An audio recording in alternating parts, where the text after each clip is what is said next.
Hi guys, welcome to Car Flicks. Today we're going to investigate a little rattle that's coming from my 2007 Mercedes GL320CDI. My wife just called me up and says there's a really bad rattle from the back, so I'm just going to have a quick look and see if we can fix it. Right guys, so I stuck it on the ramp. I'm now going to have a look. It sounds like it's coming from the rear right silencer. So we'll just have a look and we'll see what we've found. So if we look here, I found what the rattle is. It's the heat shield. It looks like it's come away and it's making a rattling sound. If you look at the other side, which is in this country is the passenger side, that's solid. And they're held in by these washers here, which look like they push on. There's no threads that I can see. So I think the only way I can get this off, it won't come out.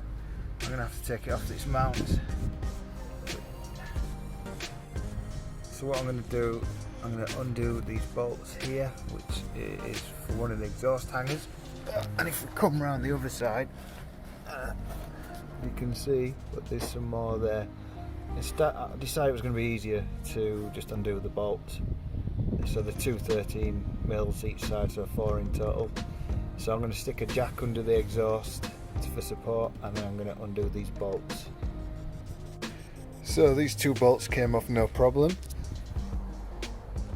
but then when I tried to undo these two here, one would undo, the other one I think it must have snapped, so it's just turning and turning. So I tried to get the rubber off there, had no joy, so I had no choice but to literally rag this whole thing out. It's only made out of tin, well, not preferably tin, but it's as brittle as tin.